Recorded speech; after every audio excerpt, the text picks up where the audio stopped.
Delhi dagi adagi laga ma ohelu have a port ma yorga laga biting from duneboko one line resolution kainu harkada center na khalakpa mioido aduna party ki legislature party ki leader oibada akoi pon mangna yare haibase MLA mayam sina mot amata oina yanaraba tungda yanarani loi haidoni ko noina khanba loi yare noi khamba loi yare na loina waref si lower ni ko amam hairani haira matung jida kadore sagi yam mayam na phare adudi noi center da khanba na yare na noi mayam na waref lowi rabani na center ki apa ba hairage hairaga Masi chief minister ohelasi ko khoina pame masi pame noi myam support tawne haira banina support tawre na lorge ko haidoi ne ko aduda mana manin naidara aba government semde to sine license ko adi personal rule sikarana thami myam yang biu ko personal rule si noi gi asoi ba kharana ko noi masengi oiba asoi ba kharana maram oir kan MLA singi asoi ba kharana maram oir kan da madui khurong sa ba loroga center na thamgi bani center de kanano BJP kangu na thamgi bani natra BJP si ani suiko amana center da paiba BJP ama adu amana swai da pai ba BJP kangu ama swai da pai si kanai makha da le center gi makha da le natro high command thamna ba waref si logi ba pot amane ba ko waref si logi bani waref si ojik handokri ko ahan ba da government sending mangda mui union cabinet ama phamaga phamger phamoira aya am logde de ko loraga sagi kano se President rule se log to a harakanda ama wasak logo doine no log doine ko aduna hojikti Manipur gi lari phim sida ba ko President rule se log to ke so dum maning log to e so marana ma sira dum biai marana se ba ji kaim neti hojik loin order phim se phab yaudri moi ti tokro neutral oi ba khoi mayam khona ba ta akoi ka tare free movement ngam dar le ni aduna hojik madu gi do PR se log to matam chadri na har matam da Supreme Court ko kai mai ngamo ba ko that dijol pu to ge har kani hai ba iner tra ga de ba ko aduna singba mayam ama lei ado sigi wahou sigi matang da khoi aina sum thajabada party ki senior leader singna khoi Manipur Legislative Assembly ki speaker TI site but se ngasi ko he na tai oren da wan unak pi ai ama taw pi ai ma unaka da center ki ingit amadi ma phang kan na khali aduga tasek namaki di central government na Manipur da khoi popular government ama matam khagi tung da sen ge haba sidi khali khan be kai mai khan ge khoi khangi kamai khangi no nang khang khamang ga har kan e ko maram di Howski assembly said job to na thamise patam thamaga sen tolo pira thambe mayam pesam sen yam tingal thamise popular government ama thamge na khanbagi ne ko aduna hojiksi June July swaisda popular government ama lakpa ya ba thamba ya bi othokpa lei tobudadi center da paami ba magi kangon jing du sumdri makai di noi mayam sungjen na su yaroi khoi na haina noi mayam pulo pum matam oire adu ko den akhoi mayam na ma se lusing bo paami center da ya biu si habiu habne ko adu hojik se yanarabra hairagadi hojiko saigi laiba mayam du da yaw mayam ama yauri yaw mayam yauri moina party ki represent to haibe wane ko tawe na hairo da ba haining da mi mayam yaw mane so ai fai tak thamjaki mamna ui maram kaino hairagadi masagi mana resign to rise center na nang matam khara resign to adu den nang amuk khoi nang bu sem so hen gani khoi na haiba ilu ena thajaba piraga resign to onbu ormagadi oi khangde ko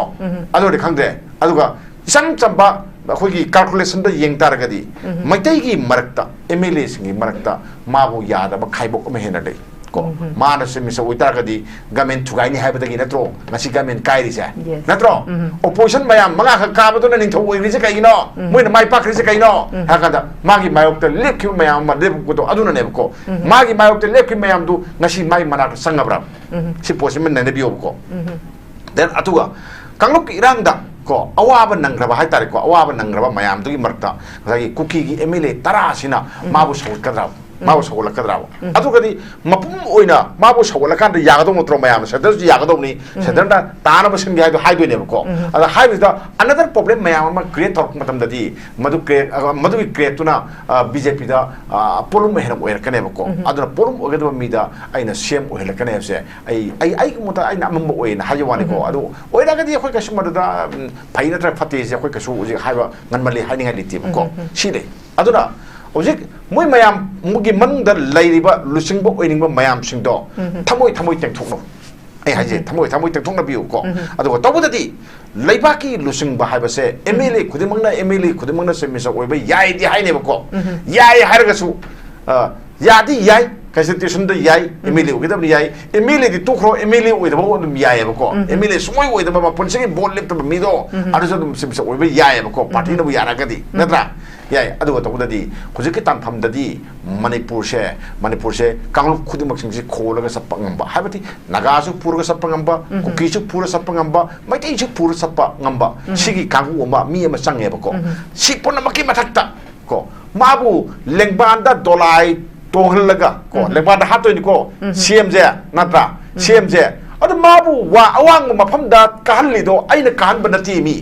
mayam khabiu ko voters na kahan banati ba ko kana no MLA sing dun ne ba mabu awang ma thak thagali do ado awang ma thak thagali ba MLA mayam sing do mana lai gi masak na lobota muina haiba wa mayam ma ko kana ba lai paki over interest da kana ba afabang gi taraga thabuk to min bam sange ba habadi yet oi mayam je pulap kholaga mana sapang ma matang ama oi ba ko aduna sigi se ngamba mi oibra oidabra ja khoi naina de yati si abda hani yingne khoi then uji yengo masi hauna bini masi khoi na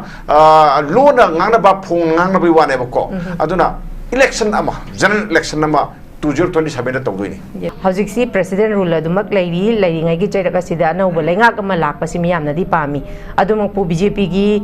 MLA ni phuga mari yasinare haiba simaksu nakala maromda khoi gi president rule ngai gi marak sida khoi gi development amak khakni haibasu adumak haibasu yai adumak pu makhoi na thambagi warol gi matung ina CM se kanana oigadagi na hangba matamda madudi akhoi gi center gi decision gi matung ina lepkani haiba warol amasu thamli adumapu oza Hemanta da ina lakchani wa wapamdi MLA BJP gi MLA nifu mari sina Yanare hairagadi nifu mari sigi manungda any Mr XYZ ama hairiba khoi nifu mari sina khoi hairiba XYZ sida khoi support tawjare mabu sumaina tawjare haibadi masida kayamna center gi akai bana kayam leiba aduga masigi decision simana lawba ngamdaba sina oza Hemanta kamai tawjano oza Hemanta ungtang thambi sig matang si ngasi si akhoi TH Radishyam ko hanagi honorable minister na mana lusingba tim ama haitai tim si kanano MLA tarani MLA tara sida Loremam Ramesor honorable yawi honorable ngakta ko ai naming panbada honorable hapti na swaro birano ado kongkham Robindro yauri Ragumani yauri ado TS Arun yauri Nur Hasan yauri Nisikanta yauri then adagi di NPF ki Zahemlung panmei su yawi moi tara si BJP ki ngakta na teko yauri singche BJP su yawi adagi di JD kanogi khoi JDU dagi BJP ongi bakangu su yaure adwa NPA kano NPP su yawi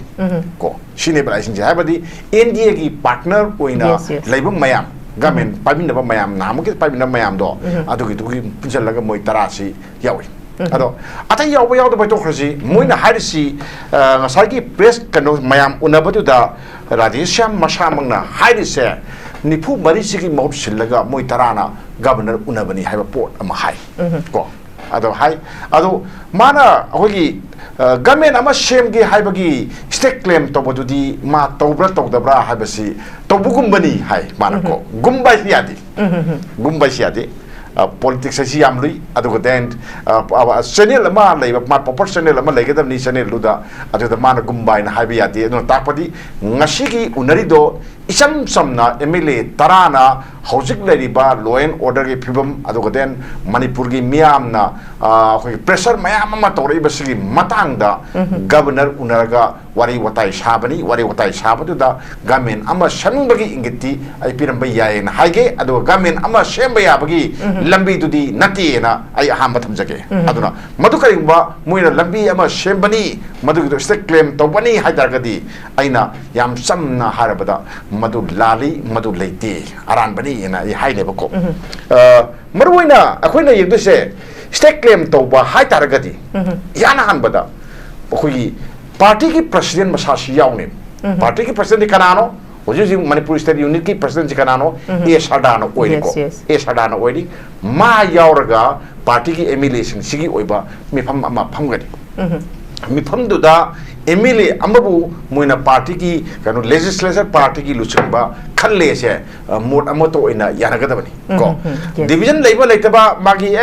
सादोगना अखोई Moina लो वारे मा लेनी वारे कइनो हाकांदा vote माना हेना fungi मा खल्ले हाबनि खंगदे नंगदे मोइ party की pot मा थोकदबनी को अदु खल्ला बतुंगदा पार्टी की लुसिंग बसे लुसिंग बा हाबदि कनानो हारकांदा गजा ए सदा सिना गजागी सेंटर की लुसिंग बसिंग पाव फोंगना रकांदा मोइसु मोगी ब्लेसिंग अमा चंगी मोइने याबम चंगी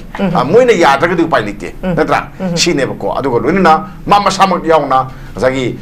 स्टेट क्लेम तोबदा लीडर खलिबा मिदो अदुना आई गवर्नमेंट अमा समजरगे से माना सेदु पुरगा लाकदबनि आई छादोगना वारे मलौरे मयामना इबु इलेक्ट तोबिरे अमा तोबिरे हैना खनगदबा पोट अमनेबो अदु खनबदा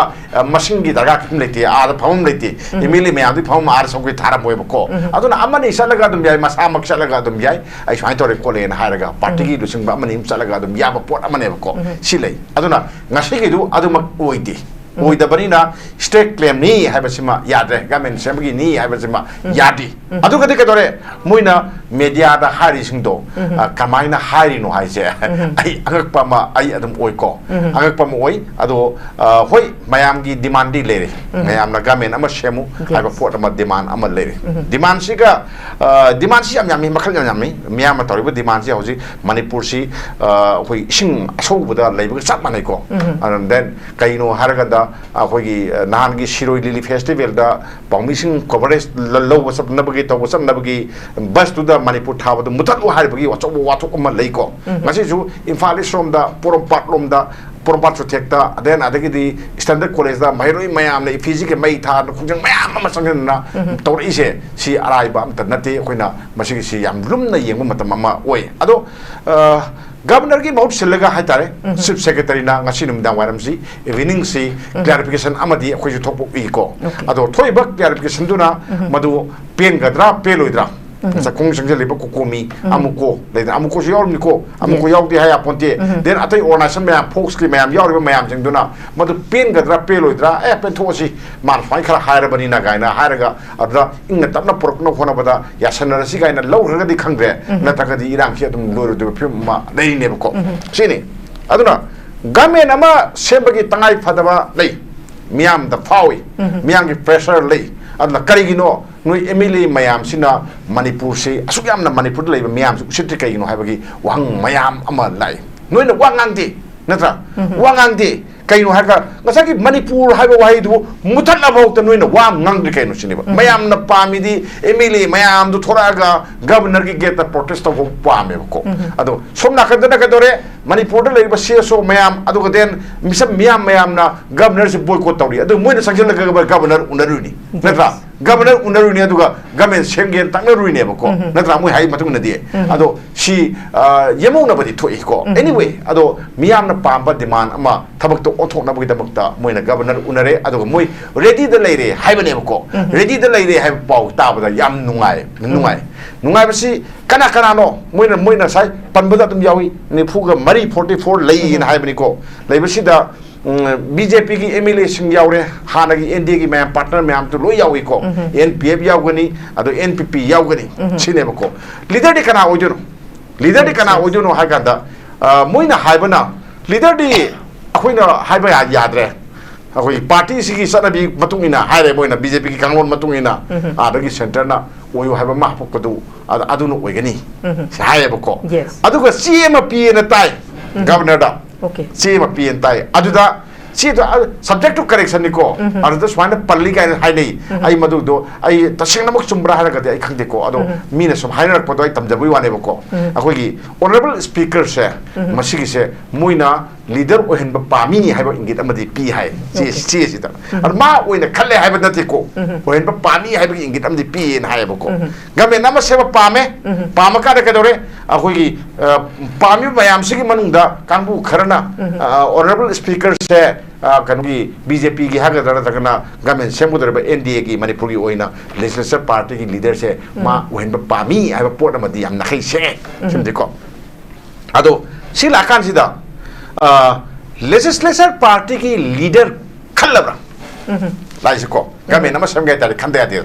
खल्लब्रा मोजे खंदे खंदारगदी मोय अपन बगी मीटिंग अमा तवगनी मीटिंग सिदा kanana masigi se khalo na haidu no haragadi khoi swai ngam de ko hauna bini mache BJP hauna bini Delhi dagi adagi laga ma ohelu haiba pot ma yorga laga biting pham doine ba ko one line resolution kainu harkada center na khalakpa mioi do aduna party ki legislature party ki leader oi bada akoi pon mangna yare haiba se MLA mayam sina mot amata oina yanar ba tungda yanar ni loi haido ni ko noi na khanba loi yare noi khanba loi yare na loi na what if si lower ni ko am hairani haira matung jida ka dore sagi ya mayam na phare adu di noi center da khanba na yare na noi mayam na what lowi ra bani na center ki apa ba hairage hairaga मासी chief minister ओहेलसी को खोइना पामे मासी पामे नुइ ma'am support तौने हाइरा बनिना support तौरेन लौरगे को हाइदोइने बको अदुदा मना मनिन नाइदाराबा government सेमदे तोए सिनेब licence को आदि personal rule सिकराना थमी ma'am यंबिउ को पर्सनल रूल सी नुइगी असोइबा खरना को नुइ मसेंगी ओइबा असोइबा खरना मरम ओरकांदा एमएलए सिंगी असोइबा खरना मरम ओरकांदा मदुइ खुदोंग चाबा लौरगा सेंटर न थमकी बनि सेंटर कनानो BJP कांगू न थमकी बनि नत्रा BJP से अनि सुइको अमना सेंटर द पाइबा BJP अमा अदुगा अमना स्वाइद पाइरिबा BJP कांगू अमा स्वाइद पाइरि से कनाय मखादा ले सेंटर की मखादा ले नत्रो हाई कमाना थमननबो वारेफ से लौगी पोट अमने बको वारेफ से लौगी बनि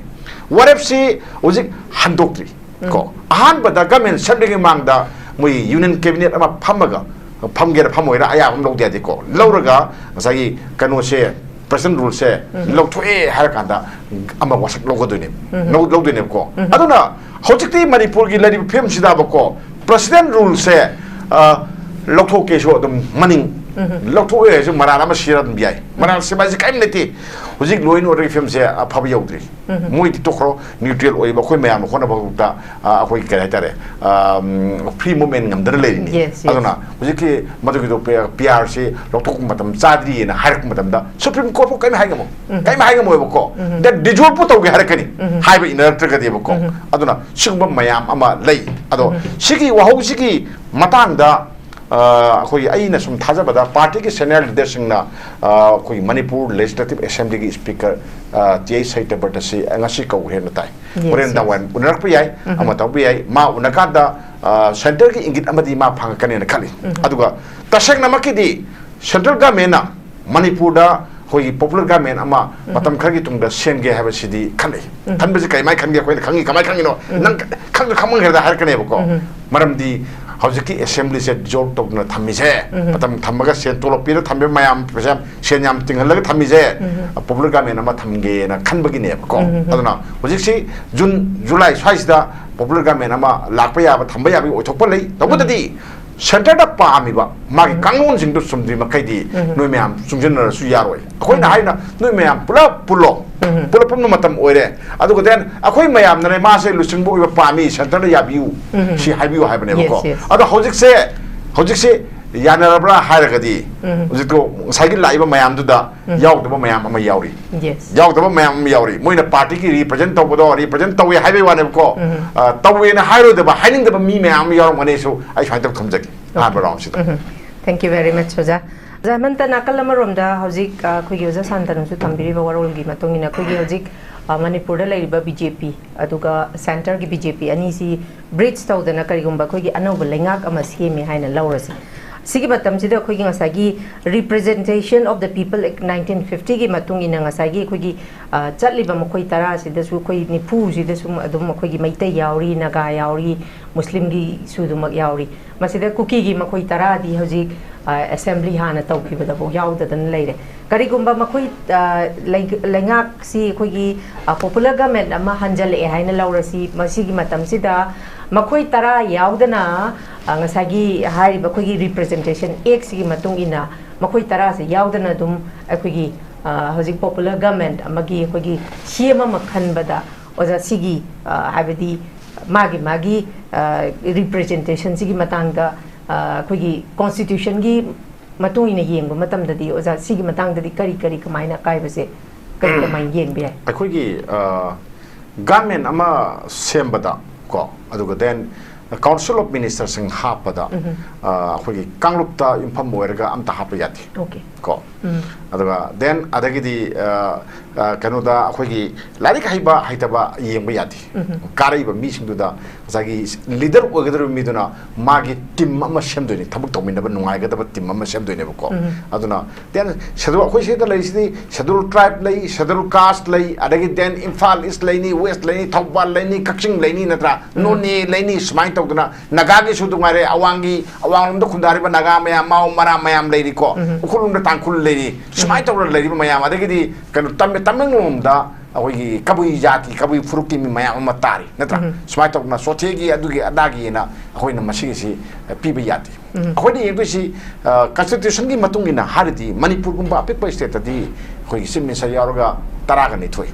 तरा निथोइसिदा अखोगी नगागी असुक कुकीगी असुकइसे अखोई अमता रिजर्व तौबा याति को माना मागी लैंगाकपदा नुंगाइनबगिदमक्ता ngसागी लीडर ओरिबा मीदुना माना अपाम्बा मी हापनी को अदुगा मसिदा सेंटर ना खुथिंगिंगाय मरमसु लेति अदो होजिकी अखोइना मपांगन सोम्मै तौनि बेमा अखोइसि मपांगन याम सोली अदु अखोइसे अखोइगी फंगम तोपा राइट पुनमसिंगसे अखोइना मयांगदा सुम योन लेबने मयांगदा सुम योन बने अदुना कदौरे अकोमददी एमिली मयामना मागी लुसिंगबा खंजगदब को लीडर ऐसी मा एमिली मयामना खंगदबने अतोपना खंजादेबको अदुनबो लेजिस्लेचर पार्टी लीडर हाइ नत्रो आर कनाना वोट पिदेनो हारगदी एमिली मयामदुना वोट पिदगा खंजगदब पोट अमनेबको अखोइना मियामना कमाय तौरे एमिली मयाम थागलई थागलिबा एमिली सिंगदुगी मपीदुदी ngसागी एमिली मयामदुना वोट पिगदबने हाइबनि मोय मयामना खंगदब मी अमनेबको अदुगा देन अदुना सेंट्रल गवर्नमेंटना मदुदा नुइना खबब यारोय अखोइना खन्नी हाइतारगदी आइगी मणिपुर से योन बने सेंटर योन बनेको मयांगदा योथोपने हारसु यार जानि मजिगेको योथोपने अदुना करिम कांदा लेपाकी ओइबा अरुबा इशू लौ मतमदा हेक सेंटर का ताने हारिसे मोइना हापक ओइतोइने मोइना हापक ओइबा को अदुना मोइना हापाबने मोइ तारे आइसो दुंगारे आइबो हापीबा नहांना आइबो हापीरेने एकर आइबो हापीरेने सिदा को इ तो वेले सिदा अदे कैनम वारेब लो कांदा रूम लो कांदा आइ थंद लो ngamdre आइना लो रगदी नहाना करी हारे कदगे से खलाने नत्रा आइबो हापीरने करी कदोगे खलाने को आइबा पांगन काय सोरने को आइना मंगोंदा हाइरनी हाइ कांदा माना ए यारो हे नंना पंदु तो यारो हारे कांदा आई काइन खुंगमोइबा सुमाइ तौदना अखोगी मणिपुरदा लैरिबा चीफ मिनिस्टर दा को सेंटर ना खनबा चीफ मिनिस्टर सिंजे मपांगन लोय सोली अदुना मणिपुरदा ngasi तंगदु लेतादा फिल्म अमा लाइसे लाखपसिदा मायौनबा ngamdriba सेंटर के खनबा ngamdrise मोइन हापा सिमसा ओइना पान की तोइने को अदुनि सिम अखोय खमिनबा सांग अदुना ngसागी एमएलए मयाम सिंगदुना खलनी खदा कादा सुमी सेंटर की ngसाई कैनो नेशनल पार्टी नि बीजेपी गुंबा कांग्रेस गुंबा जी पार्टी नि अदुगा खल्लिदो आरगी याबम चंगे नोने खल्लिदो मतिक चाबा मीनी को अफो मीनी अखोय याय नोने खल्लिदो अखोय इंडोर्स तवी लोरे गवर्नमेंट सेमो सी मोइन हारकदने को अहान बगी खुमा बदुदी कनानो नोई येदबा यावदबा लुसिंगबा म खनबदुनी अदो येदबा यावदबा लुसिंगबदु नोई खनबा ngambra ए हबेनी को थमोइददी मयाम पुनबा हाइदुनी को खोइ लोइना निफु मरि सि यारेना अदु लुम्मगा लेरिबा लुसिंगबो ओइनबा लुम्मगा लेरि नोइ मरि सुरी नत्रो अखोइना खांगी नोइ मरि सुरी को मरि दु कनाना ngамदुइनो सिनी अदुना कदोरे स्वाइदा लेते आदा सलगा नोइना आदा लोबी तवी नत्रा आदा हाइजी नोइ मसन हुंजनरमगनी आछे माना ओइरादी अदु तौनिगा दा तौनिगा मादी अदुबा फबा मिनतेगा अदा तौबा मिनिगाइना नोइ मसन हुंजनरमगनी सी हौनबिनी ख्वाइदगी लेबा मचा तादबा पॉलिटिशियन की लिसट एसे सिनेबको अदु सरपुदी अदुमाइना हुजनदे सरपुदी मणिपुर की ख्वाइदगी याइफबो ओगेदो मिसी कनानो हाइदो खनगदनेबको आई नावai हाइगे होजिकते अमुक हेना लुई दे कैना कादा मणिपुर दा कांगुक की इरांग अमा थोगा लै नत्रा होजिक दा गमे नम सेम मतमदा ngसाई हारिदुनी को ngसाई पीपल्स रिप्रेजेंटेटिव एकी मतुंगिना कुकी फुरुकी मी मयाम गमेन सिदा गमेन दा यावबा अदुगा मिनिस्टर की बात यावरुदुनी को यावम तो कुमा यावरुदुनी को यावम तो पासे थाइ दे अदुम यावर लाई अमा नत्रगा अनि अदुम पिदगा लाको पोट अमने को मसी अदुम अखोइ साइदा लैबो मयाम से कांगुक की येंगा खगसु येंगा अदुम हाते यादा हापे को केबि कनोदा अखोइ कॉन्स्टिट्यूशन दा लैबना अमनी अदुगा देन अखोइ सनबी हाइबम लैदना अदुम मसी अदुम हापनबा पोट अमने को हापगा लापदो अदु होजिकमा फंगोइदुइने होजिक सेमोरगदी नत्रा अदुगदी ngसागी फंगदबदा कैम हाइरोदम को ए मतांग हिनने को ana adin mana mayam punamak tu kholaga satpangamba khol satpangamba sangeba aduna sai santana akoi inauna haiba ma social media da akoi social media sam nungai ko ojiksi loi sare hanagi sim minister weramba resign tokraba ai pungum jadrena resign tokraba nupa do ai hala ane na ma hala ni magi lega om suba nauna hala ane na thakalai sida asmayam na pinaba kamenji loire adagidi masigi porse Hindi channel lamda pare Hindi channel lamda mana semisa werani manipuri semisa werane na ado akoi na yengbada kar mamna ui mamna ui si maram kaino haragadi masagi mana resign tawrise center na nang matam kar resign taw ado gaden nang amuk akoi nang bu semisa wehengani akoi na haiba illu ena thajaba piraga resign taw ambu warmagadi oi khangde ko ado de khangde aduga isam chamba अखोगी calculation द येंग तारगदी मैतैगी मरक्ता MLA सिंगी मरक्ता माबु यादब खाइबोक म हेनडे को मानस मिस ओइतारगदी गवर्नमेंट थुगाइनी हाइबदगी नत्रो मसी गवर्नमेंट काइरिसे नत्रो ओपोजिशन मयाम मंगा ख काबदोना निंथौ ओइरिसे काइनो मोइना माइ पाखरिसे काइनो हाकादा मागी मायोक्ता लेपखि मयाम मा लेपको अदुना नेबको मागी मायोक्ता लेपखि मयाम दु नसी माइ मनाक संगब्रा सि पोसिमन ननेबियो को देन अतुगा कांगलुक इरांगदा को अवाब नंग्रबा हाय तारे को अवाब नंग्रबा मयाम दुगी मरता गई कुकी की एमएलए तरा सिना माबु सौलकद्रा माबु सौलकद्रा अदुगदी मपुम ओइना माबु सौलकान यागदो मत्रो मयाम सदर यागदो नि सदरना ताना बसन गाय हाय दोने को अदा हाय बिदा अनदर प्रॉब्लम मयाम मा क्रिएट तोर मतम ददी मधु क्रिएट तुना बीजेपी दा पोलुम हेन ओयर कने को अदुना पोलुम ओगदो मीदा आइना सेम ओहल कने से आई मुता आइना मम ओइना हायवाने को अदु ओइरागदी अखोय कस्टमर दा फाइना ट्रक फते से अखोय कसु हायबा ngनमली हाइनिंगा लिति को सिले अदुना Ojik moi mayam mugi manungda lairiba lusingbo oiningba mayam singdo thamoi tengthokno ai haje thamoi tengthokna biu ko adu tobudadi laibaki lusingba haibase MLA khudimangna semisa oiba yai di haine ko yai hargasu yadi yai constitution da yai MLA ogidab yai MLA di tokro MLA oidaba odum yai ko MLA sumoi oidaba punchigi bol lepta mido adu dum semisa oiba yai ko party na bu yaragadi natra याय अदुगा तबुददी हुजिकि तानफमददी मणिपुर से कांगलु खुदिमक सिंगसि खोलगा सप्पा ngamba हाबति नागासु पुरगा सप्पा ngamba कुकीसु पुरा सप्पा ngamba मैतैसु पुरा सप्पा ngamba सिगि कांगु अमा मी अमा संगेबको सि पुनमकि मथक्ता को माबु लेंगबानदा दोलाय तोहलगा को लेंगबानदा हातोइनि को सीएमजे नात्रा सीएमजे अद माबु वा अवांग मफमदा कहलिदो आइना कहन बनती मी मयाम खबिउ को वोटर्स न कहन बनती बको कनानो एमएलए सिंगन नेबा माबु अवांग म थागलिदो अदो अवांग म थागलिबा एमएलए मयाम सिंगदो माना लाइगी मसक न लोबता मुइन हाइबा वा मयाम अमा को कानबा लैपाकी ओबे इंटरेस्ट कानबा अफबंगेदी तारगा थबक तोमिनबम संगे हाइबदी येट ओइ मयाम जे पुलप खोलगा माना सपंगम मतंग अमा ओयबको अदुना सिगिसे ngamba mi oibra oidabra ja khoi naina de yati si abda han yeng ne khoi then oji yengo masi hauna bini masi khoi na lo na ngangna ba phong ngangna bi wane ba ko aduna election ama general election ama 2027 da tawdoi ni natra hoji sim kanda gamen amagi mana thabak tawbu ngamba ya basi sahi amaga khar da ngai ko natra mana tawdu se matam da gamen ama thengna kan si da ngasagi election thengna ba se asagi semisa oiba midon ngamgadra hi yengde yati magi makada semisa oina thengna doine natra thengna matamda sel mayam machangi adu mayam sindu loi manage tawbu ngamba se mama oji project tawde yade oji thamda yade ko aduna adu ke mayam du ngamgadra ngamoidra se center na su soi chang olaga yengni kanglup mayam gi su olaga yengni magi integrity olaga yengde yade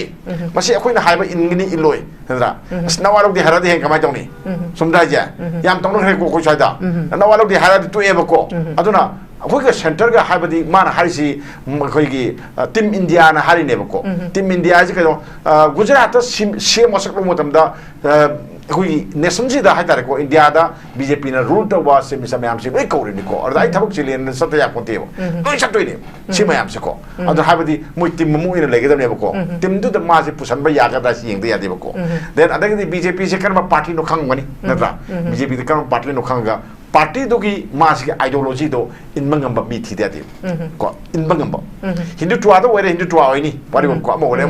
ini sini ko aduna sigi mayam jingsi loina yang kada lasta amu kamain to gebu magi moral characters yang dia ti then ada ki corruption ki sangsi kayang wang lagi asi ulgi yang kene ko yang kan hujik ti am duri aduna ni Manipur si lekha ta dai si sungma mayam jingsi tong bu taw bu dagi ne ko aduna asang ba mi haiba sidi kanano simiso obi am mi si kanano haragati ngasai aina hariba quality mayam jingje masi khaga sokta yati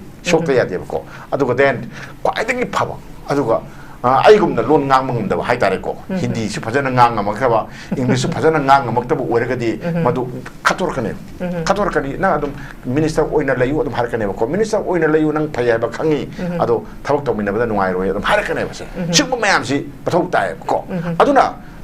lusingba oi ba se emile mayam na loi lusingba oi ba yai ko cm loi oi ba yai tabodabu nakoi nasana ai se minister oi ba mi lai se amta khalu aina sai hariba sai kano mayam sing to sai nangi moral character kamai to ko miyam na kari ngang nei ko nang aduga nang na thabak to gyu mayam da sinja tunja to daba mi oibra kayam towi singbu mayam se ko sisu yemu aragidi nangi ideology se kai ideology no BJP ki da chena thajaba Hindu twa da chena thajaba mi oitaragadi mi ata ri sing do lu ya tam tro ha aduga mayam ha mi gi dikka do ge bo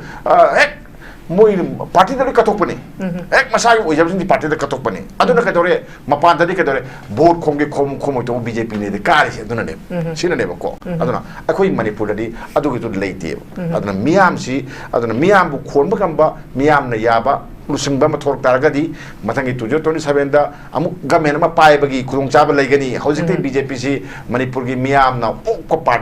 party ji oira bane ko wo ba pel ba party mo ko khadab ne ko ko khala poche tel ba matam khar sing manungda miyam na khwailagi pamba khwailagi yaning ba party do we si punna bagi damakta famal lusingam change famal lusingba khanba do noi mayam na mot amato oina yano then madu center na yahallu center na khalaga nui tasi sorang lehuk taragadi like pak bangani PR gas kai khenage PR lebine na phai har kane ko ai fai thamjaki oza amtanga ei wahang amtanga thacha hobige oza hojik haidi leibak ki mapi mapa ma leader mo oi bagi oza na tongan ba magi character behavior me ama personality me ama thambiri aduma po hojik se popular government ama haidi lakpa yai maybe lakta basu yai हाइबंग अमद्रे दुमपु निफु मरी सिना तौरगदी अवोन बा मदी लाकदरा हाइबगी थाजबदी लय दुमपु अहु मरी मुनरी हाइबसिदी मयाम दुम खंगी सि मरक्सिदा करि हाइनी हजिक लैब फिबम सिदा लैबाक से ngak pangamba अहु मरी सि मरक्सिदा ओजाना सुम स्पेकुलेशन ओजागे एक्सपेक्टेशन दा ओजा याव हाइबगी अखोय कला कनानो हाइबदो अखोयना हेक्टा हाइबदा नुआइते को मदुगिदो nuaiti ado matik saba mi sho dum yawida mangarak tarura karaba aden adagi politician oina horokpa natra adagi aphagi loan su phajana adum khangba adum yawi IS su yawi IPS su yawi natra politician de horku mi su yawi yawda badi natida adum yawida ado thau mayam torpa party thau mayam torpa na miyam ji am nungsi jaba mi su yawda ba natida ado tabudadi akhoina haibudi yawri ba mayam su dugi manungda karamana khare hen ge haiba pot am leineba do quality mayam je loi su dudi bangam moy ko mo ma haiba chade haraga